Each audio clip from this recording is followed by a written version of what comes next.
Has fitness been a lifestyle for you always? No. I was an overweight kid.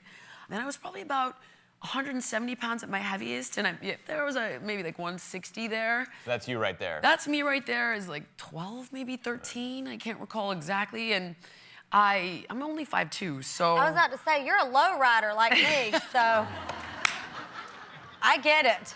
It's tough. Can I steal that? Yeah. Absolutely, it's all yours. I promise I will give you credit, but I'm No, you don't have to. I'm a low You rider. should come Don't back take and her. see us again. You can take whatever you want. If you'll have me back, I will absolutely. Always. Yeah. But yeah, so my journey with fitness is very personal because I see fitness as being transcendent, right? When you're feeling strong physically, you're feeling stronger in all facets of your life. Absolutely. Mentally strong. Absolutely, yes, because we talk a lot about like loving yourself more and believing in your capabilities, and that's very PC to say, but the question people have is, great, I get it, but like, how do I get there? Yeah. And one of the great things about fitness is that it helps you experience a reality where you Absolutely. are successful and you are strong, and it gradually builds a belief in your capabilities and your feeling of improved self-worth. So for me, that's really what fitness is about. Yeah. And I love what you were talking about earlier, too, about just being kind to yourself. I think sometimes we can be our biggest bully. Oh, you know? gosh. Nobody bullies me more than I bully me. And you know what I mean?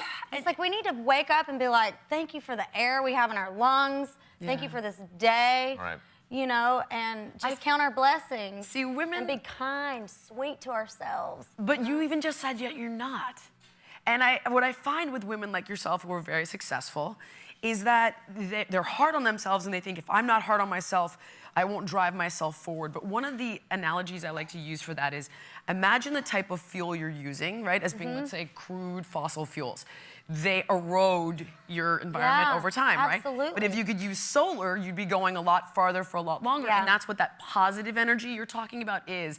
And for women, a lot of women in our country are these rugged individualists that kind of beat themselves up and push themselves harder and farther. But if you could be a little more forgiving and give yourself a little more permission, you'd have a lot more. I'm working on it too, girl. Yeah. You'd have a lot more stamina. And it's a lifestyle as well. Yeah, it is. Very much so. Absolutely. Absolutely. I mean, you've built an empire pretty much about fitness and just taking care of yourself in a great way. Do you ever wake up and you're just like, I just want to just stop right now? Okay, I made my point. Everyone knows. Now I just want to I want a double cheeseburger with extra bacon. Talking to your executive producer backstage, I was like, getting old, girl. Getting old. But moderation is key. That's exactly right. There's room for foods that are not perfect. Right. Thank you. Fun food. Right. In a healthy diet. And it's about saying, all right, look, this is how much food I get to eat. So if you work those things in the way you're talking about, moderately, and you don't over-consume them, then you find balance, and balance is what's sustainable. Absolutely. So if you don't have that balance, this is another reason so many people abandon their resolutions because they've set themselves up to fail from the beginning because they're like, oh, I can never eat that, which just isn't true. Right. You don't need to cut out this or cut out that, or I'm counting macros, I've cut out all carbs. You don't need to do that. You have a calorie allowance. Avoid the foods that are very clearly not food as often as you can, and follow what I call the 80-20 rule. 80-20. So 80-20 works for me, and it works as follows. If I'm gonna eat, and right now I can eat, like, say, 2,000 calories on the days I'm working out, because I'm in maintenance mode.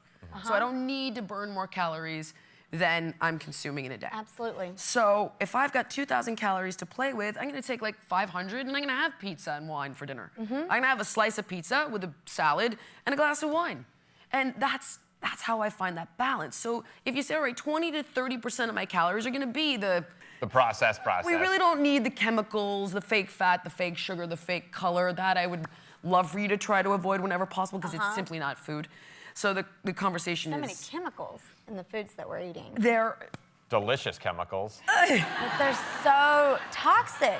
You don't know what's in your food. You're absolutely right. And right. it's scary, I like people to think of their food on a scale of 1 to 10. So, and I say that everything 1 to 5, you're cleared for takeoff. So think of it as follows: a 10 food, and we will not name any brands whatsoever. are foods that we already know. You know, the drive-through foods with the trans fats and the high fructose corn syrup that are going to contribute to obesity and disease, right? And this is because they interfere with your biochemistry, and your biochemistry is your immunity and your metabolism. Yeah. So those foods we want to try to avoid always. One foods are the foods, the Dr. Oz foods, the wild salmon and the organic blueberries that help fight and fend off disease, and that's great. If you can live in that zone and not overeat, I promise you that is the key to sustainability, and find a workout program that you don't hate. Like, I could sit here and give you a million techniques that'd be the most effective. Oh, resistance training and plyometrics and HIIT intervals. But if I mention all those things and your eyes roll back in your head, well, it's not gonna work. Right. So you have to be realistic about how much time you have, what you're willing to do. It's like, I don't have 45 minutes a day. I'm not going into the gym and I'm gonna blast around with burpees. I'd rather be dead. So, all right, you know, you pick a time frame that works for you. If it's 10 minutes or 20 minutes, pick an activity that you won't hate, that you can do consistently. Is it ideal? Well, what's ideal about it is if you can do it consistently, that's the win. Yeah.